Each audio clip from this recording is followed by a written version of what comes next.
Hello and welcome to Lore and Legend, a Minecraft role-playing server where every 2 months our individual stories culminate in an epic group campaign.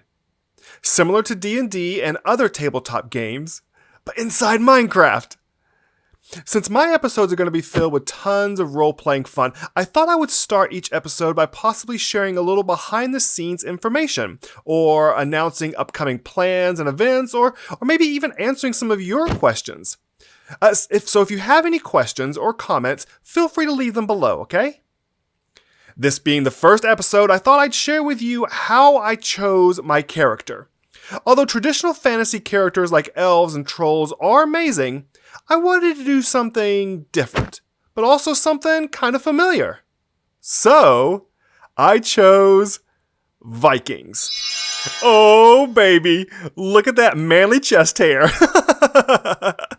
Oh, man. But then I thought that might be playing it a little safe. Is there some way I could make Vikings even cooler? So I dug through some of Norse mythology and I discovered the ice giants. But I don't want to be big old meanies, and they're usually the mean guys in Norse mythology. So what if ice giants were nice? And that's when I came up with the Norns. Ta-da! Look at me! I am blue! And I still have my lovely chest hair. I had so much fun creating a backstory and details about these amazing people. I can't wait to share it with you. So, enough talk. Let's get going.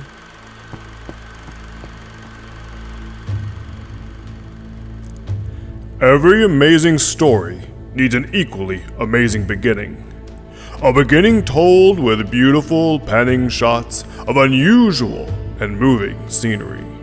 Stirring and dramatic music composed by maybe John Williams. And a voiceover from James Earl Jones, Morgan Freeman, or me, an equally golden-voiced god. But the most important part of any amazing beginning is the introduction of our hero. A hero who through strength, determination, and sheer force of will commands all those around to crush their enemies, see them driven before them, and hear the lamentations of their women. Here stands the mighty and fierce hero of our tale. Stand in awe of his presence as he raises his majestic voice and graces us with his first words. Are we done yet? I really have to go potty. Sure? Great.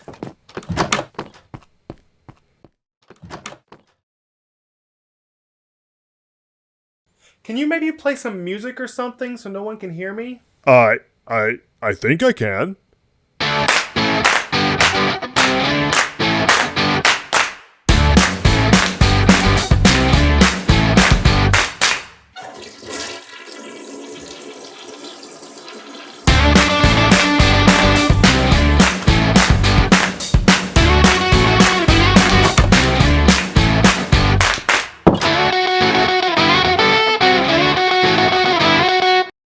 Okay, I'm all good now. You can start again.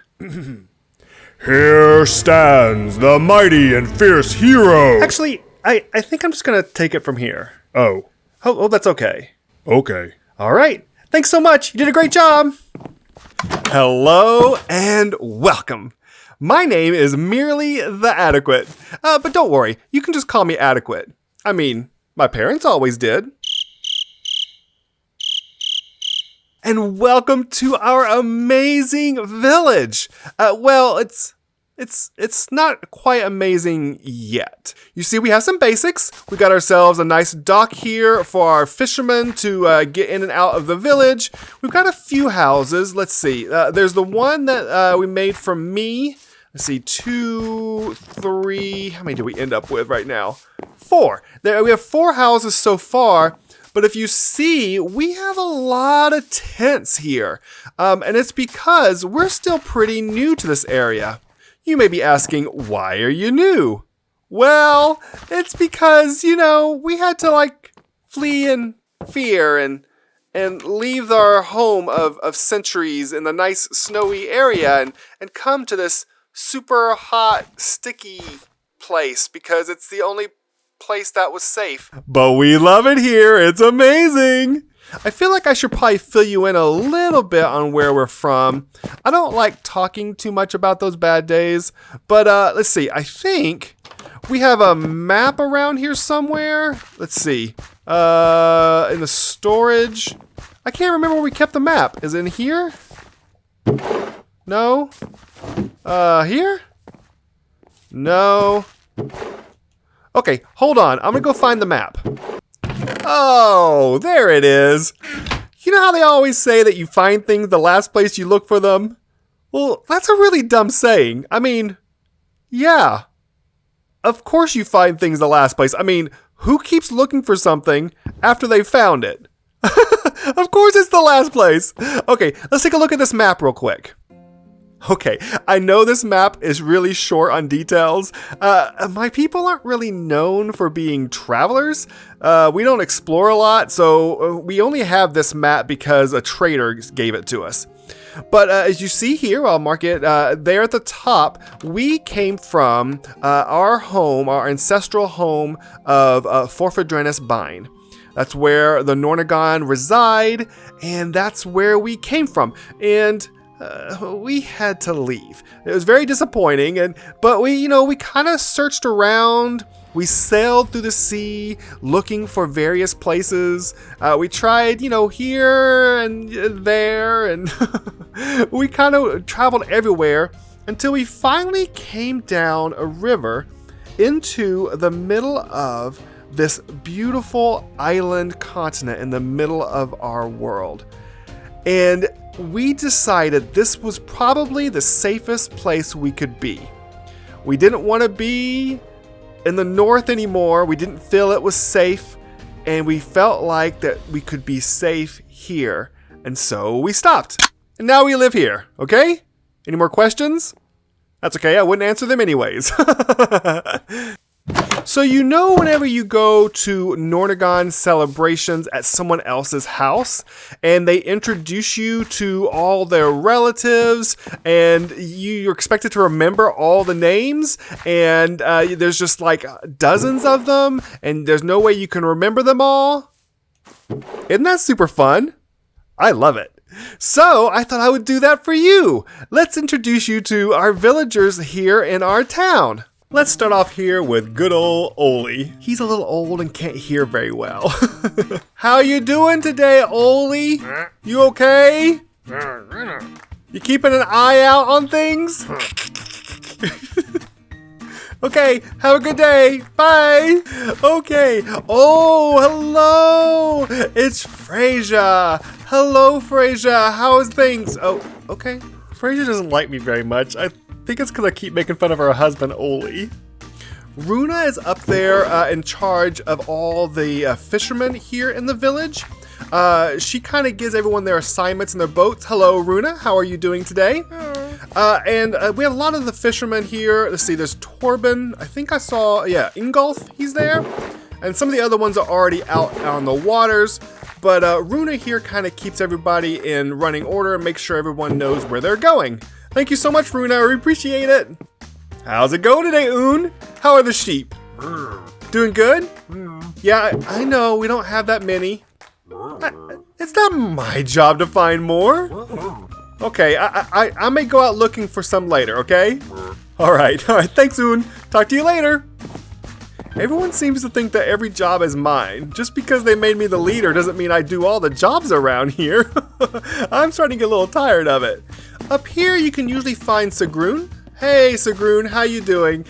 She handles a lot of the leather work, is that right? Mm-hmm. She made this delightful loincloth I'm wearing. Don't I look amazing in it? Oh, I got too hot in my regular clothes. It's just too hot down here. Thanks, Sigrun. We'll talk to you later. Stein and Kel take care of something for us that no one really wants to do. You see, we don't eat a lot of fruits or vegetables. It's not really good for our tum-tums. It makes us feel a little sick. But Stein and Kel take care of growing the vegetables we need to feed our herds. If we didn't have them, we wouldn't have our herds and we wouldn't get our meat and everybody would get a little bit cranky. So even though this is not a very enviable job, they provide a very important service. Thank you so much, Keld. Tell Stein when he comes back over I appreciate him, okay? All right, talk to you later. This is taking quite a long time. We got a lot more people to meet. Let's see if we can speed this up. Gita the Butcher? Ghosta the something? I don't know what he does. Sorry, what do you do? Oh, I still don't know what that is. Arvidar Fletcher? Inga the Armorer? Halvid? Fisk? Thera? Oslog? William? Heather? Robbie? And Tiffany. I'm just kidding. I want to see if you're paying attention. Those last 4 names aren't real. Those are ridiculous names. Who in the world would name their kids that? Everyone would just make fun of them. And lastly, we have our animals, which, to be honest, is a pretty sad display at the moment. You see, we picked this area because of its safety. We're kind of have cliff walls on 3 sides, and we got the water on the 4th. And so we're pretty safe in here, but there's not very much room for a lot of animals, which is a bit of a problem for us because all we eat is meat. And as you see, we wear our leather, and it's not really a good situation for us at the moment, but which is why we so heavily depend on Runa and all of the fishing and the villagers. So the fishing is really the lifeblood of our village at the moment, and we just kind of, use the animals as sparingly as possible since we don't have a lot of room for them. I almost forgot to introduce the 2 ladies in my life. Hello, ladies. This is Hugin, and this is Moonin. They always go with me if I have to leave the village. If I need to go, get more animals or obtain any resources for our village or go trading, they're always with me, and they keep me safe. So they're my 2 special ladies. All right, talk to you later, ladies. Okay, that's pretty much the whole village. There is, however, one thing I haven't shown you yet, and that's because we haven't done it yet. We've done lots of traveling and been lots of places, lots of temporary camps and many nights and weeks out at sea, and no place quite felt like home until we came here.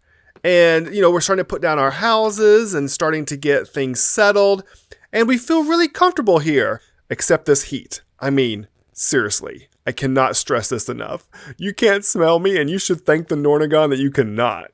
So what we need to do is to put down our remembrance altar. We haven't placed it down yet because we didn't want to just put it down and pick it up every time we moved overnight. But now that we are here probably to stay for a while, we need to make it. So let me clear a spot. I think this tent back here can probably come down. If I remember correctly, I believe the people using this tent have moved into one of the houses. I'll ask around, and if it's good to go, then I'll clear out this tent and we can start working on the altar of remembrance. Okay, sound good? All right, give me just a second. Now, it's been tradition for many centuries to make the altar of remembrance out of ice. Just the base of it out of ice, because it reminds you of the basics and the simplicity of life. But that was where we used to live, and when we do it here, there's a little bit of a problem. See? It just turns to water. We can't build anything out of ice here. So I think I'm going to have to find a substitute. I think I found kind of a bluish block that I can use, and we'll give that a try, okay? Actually, I think I like this. It's not ice, but it looks really good. So, okay, all right, that's great. Now, normally what we would do at this point is put down 4 stones of remembrance. And those 4 stones are for the seasons, the 4 ages, and all the cycles of life. But after all that's happened to us in the past few months, I'd like to make a change. I think we're going to use 7 stones of remembrance. That's been a very important number for me and my family, and actually the whole kingdom for the past couple generations, and I think that would be a good tribute. So let me show you what I have. Over here, I've got these stones that we're going to use as remembrance stones. And we're going to place it down. Let's see, one right there, One right, I think, let's see, back there. Great. And we'll just kind of shift these around until they look right. Not exactly sure. Let's see, maybe... Oh, those are probably in the wrong spot. Let's move them. There we go. Okay, I like that. Maybe this one will be... I was trying to figure these out, you know. Try to get 7 to work around here smoothly. I think that looks good. Okay, great. Over there. And then maybe in the bottom corners like this. Oh, there we go. All right, perfect. 7 stones of remembrance.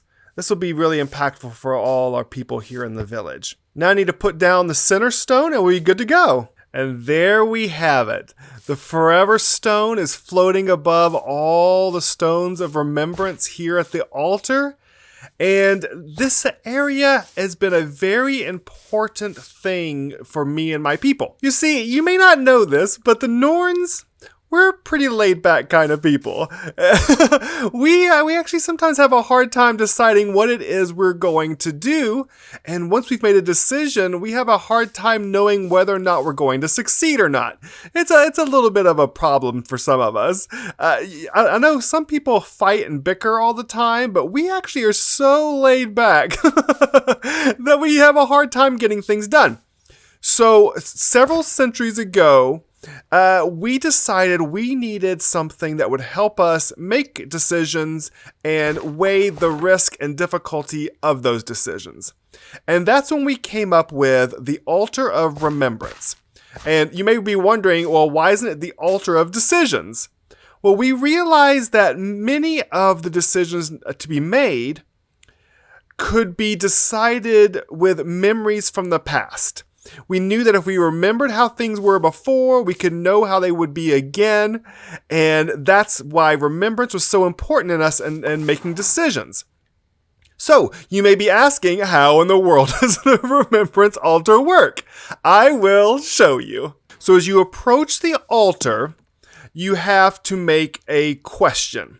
The question you are asking is if you can accomplish something, or if you should do something, or where you can find something, or how you can, achieve something. You just need to approach with an idea. And then you press the button, and on the left, a number will come up.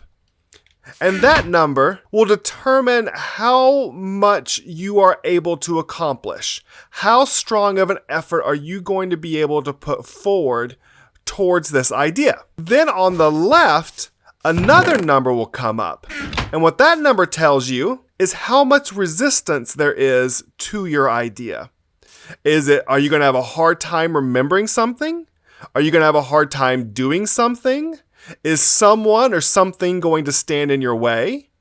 And with this, we can decide whether or not, or actually how we are going to move forward and how successful we're going to be. Okay? Do you think we should give it a try? Let's test it out with something small and easy.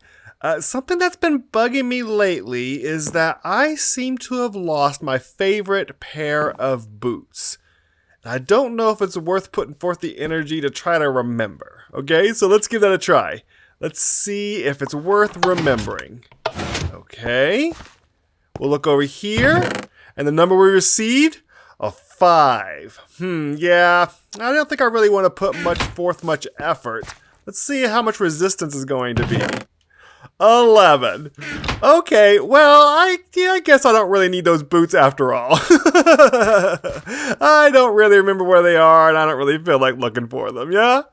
Okay, well, that is how it works. Well, thanks so much for visiting with us. I hope that you had a good time. If you come back next time, I'm sure we'll give that altar a try and see if we get some better numbers. But yeah, I hope that you enjoyed your time, and I hope that you found it adequate.